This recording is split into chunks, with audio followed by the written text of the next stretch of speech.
Hello दोस्तों, मैं चित्रंजन कुमार, आप सभी का स्वागत है कामयाबी कोचिंग सेंटर में। हिंदी के बारे में बता रहे हैं तो हिंदी ग्रामर स्टार्ट कर लेते जी। हिंदी व्याकरण में हम बता दिए थे संज्ञा क्या है, संज्ञा के प्रकार बता दिए थे, उससे रिलेटेड कुछ प्रश्न बता दिए थे। आज हम इस वीडियो में बताएंगे प्रोनाउन यानी कि सर्वनाम के बारे में। सर्वनाम क्या है, आखिर सर्वनाम का खोज क्यों हुआ, सर्वनाम को कितने भाग यानी कितने प्रकार है, प्रकार कहिए, भाग कहिए, अंश कहिए, इंग्लिश में पार्ट्स कहिए, सब का मतलब क्या होता है जी, तो वर्ब होता है। आइए हम लोग इसको स्टार्ट करते हैं। सबसे पहले सर्वनाम, आखिर सर्वनाम का खोज हुआ कहा जी।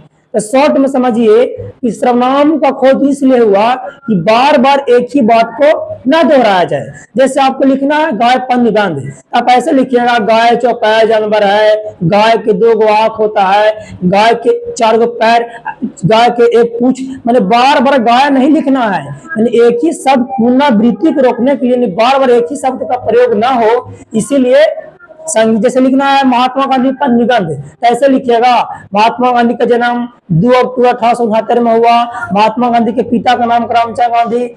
ऐसे बार बार लिखिएगा ना, ठीक नहीं लगता है। इनकी बार बार नाउन जो लिखाता है, उन नाउन के बदले में जो शब्द आता है क्या बोलते हैं जी, प्रोनाउन बोलते हैं। यानी कि एक ही शब्द को बार बार ना दोहराया जाए, इसीलिए सर्वनाम का खोज हुआ। चाहिए हम देखते हैं सर्वनाम। सबसे पहले इसको हम परिभाषा देखेंगे। सर्वनाम, सर्वनाम क्या है या सर्वनाम को परिभाषित करिए। संज्ञा के बदले में जो शब्द का हम प्रयोग करते हैं उसको सर्वनाम बोलते हैं। संज्ञा के बदले में, संज्ञा के बदले में जो शब्द का प्रयोग करते हैं, जो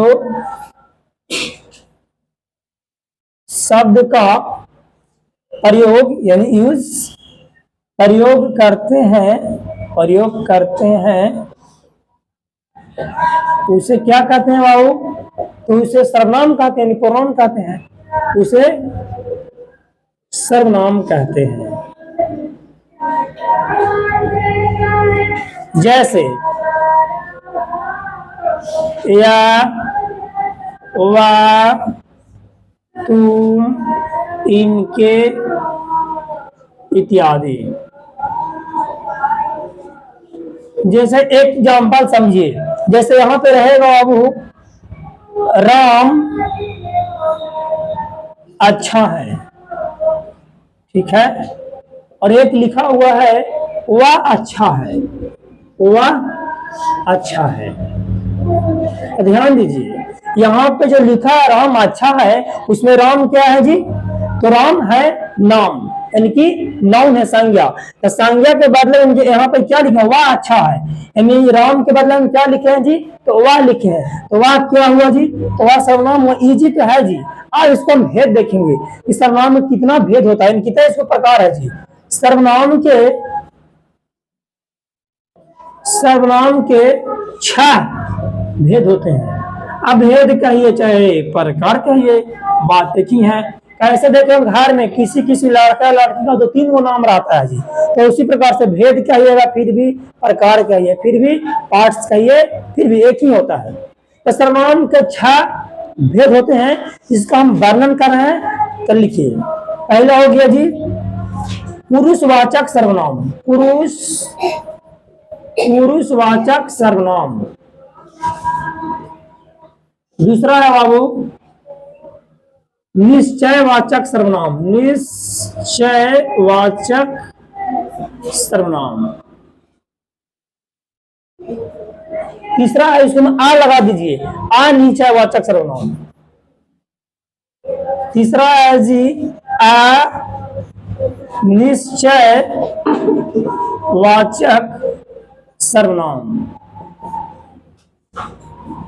और आपका चौथा है जी संबंधवाचक सर्वनाम, संबंधवाचक सर्वनाम।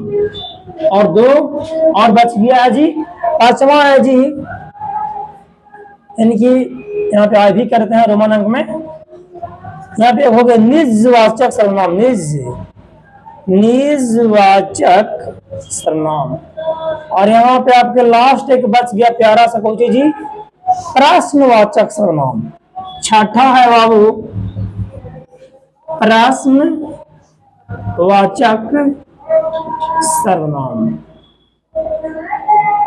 हमें उम्मीद है जो आपका सर्वनाम का भेद बताएं, सर्वनाम के बारे में समझाएं, आपको अच्छे से समझ में आया होगा। फिर बहुत जल्द मिलेंगे नेक्स्ट वीडियो में, तब तक आप अपना ख्याल रखें।